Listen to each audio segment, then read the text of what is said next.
Hi, I'm Olivia Clarke, editor of Chicago Lawyer Magazine and the Chicago Daily Law Bulletin, and we're here with Tina Martini and David Susler, and today we're talking about bullying and dealing with tough issues in the office. So today we're going to talk about bullies.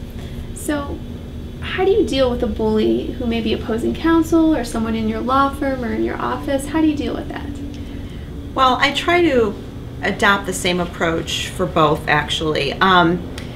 At the end of the day, my attitude towards them is I treat them with the same level of dignity and respect that I would treat anybody else. I think it's really important, though, to not let them see you sweat. And I think sometimes people get intimidated by bullies, and I think the important thing in dealing with them is to not get intimidated.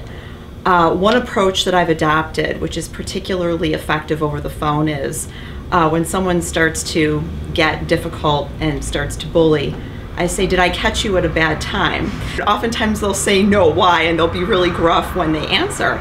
And I'll say, because you don't seem to be acting like yourself and you seem to be having a bad day. I can't believe that you would ordinarily act like that. The best way that I can answer is to give an example.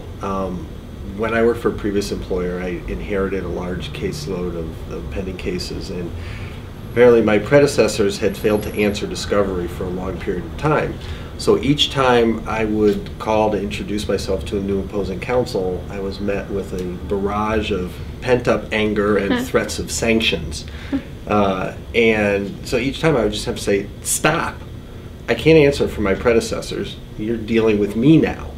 And we can continue to yell and scream and fight with each other every step of the way, but that's not the way I like to operate. My preference is you and I cooperate and we save our fighting for the courtroom. So how we proceed is up to you. What do you want to do? And almost every time, from that point forward, I got along fine with opposing counsel. When do you compromise and when do you fight when it comes to a matter or a case or just any sort of dealing? I think it's really important to look to the client, at least from my perspective, because I'm outside counsel and I work for clients. And it's really important to just figure out exactly what the client wants and to lead the client through the analysis of figuring that out. Because what I'll do is I'll sit down and strategize with the client, go through the different options, kind of almost like a flow chart of sorts, and explain each of the options, what the pros and cons are with each of the options. Usually it's adopting a more conciliatory approach versus a hardline approach, and helping them figure out what the strengths and weaknesses are. That approach is particularly helpful when you're talking about litigation, because clients realize how expensive it is. Even if you try to go more of like an arbitration route rather than full-blown litigation, it still gets very expensive. For my in-house clients, which are typically the business people, I can say, well, the easy answer is you tell me what you want to do, but that's not the end of the story, because they're really looking to me to answer that question. Determine which way I'm going to advise the client. I'm going to sit down and ask my business client about the particular facts of that matter, but also the bigger picture. How does it relate to the overall business, or what's our relationship like with that client, with that customer? I ask questions like, are we looking to resolve a conflict and preserve the relationship with the customer, or are we willing to lose that customer? Is this a deal that we want to close at all costs, or are we willing to walk away from this deal?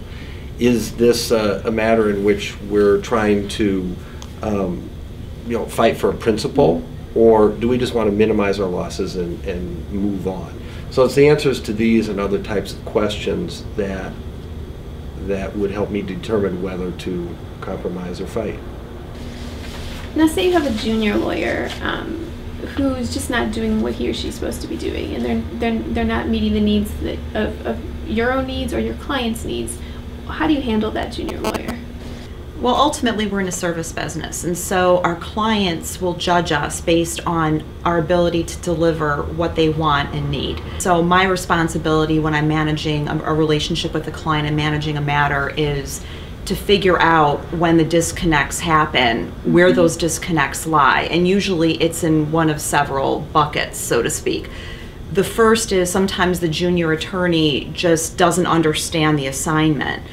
And that's something that's usually easily addressed by sitting them down, taking some extra time out and saying, let's go through exactly what the assignment is again. And here's some more background information to help you understand the context, because sometimes it's knowing the context that will clear up whatever confusion there is. Sometimes, though, it's an issue of the junior associate not having enough substantive experience in the area. And so then the decision tree kind of takes me to, well, can I do on-the-spot mentoring and training that will help get the associate where they need to be for purposes of continuing on the project? Or is this one of those things where I need to bring someone else in order to complete the matter and to keep the client satisfied? The third bucket is if there's an attitudinal issue or a personality conflict. Those can be really tricky and very tough to navigate through, and sometimes it's a bigger picture issue that you often don't have the luxury of time to work through. So, that's something that's done on a case-by-case basis, but that ends up being sometimes the most serious of all the issues. I always try to remember that I was a junior associate once, and all experienced lawyers started out as junior lawyers. That doesn't make us better than they are. It just makes us more experienced lawyers. So I think it's important to remember that whichever approach one takes in dealing with these situations, it's important, one, to make sure you address it with someone who can do something about it, and number two, you need to be constructive in the way you approach the issue. Okay. Well, thank you both very much. Thank you. Thank you.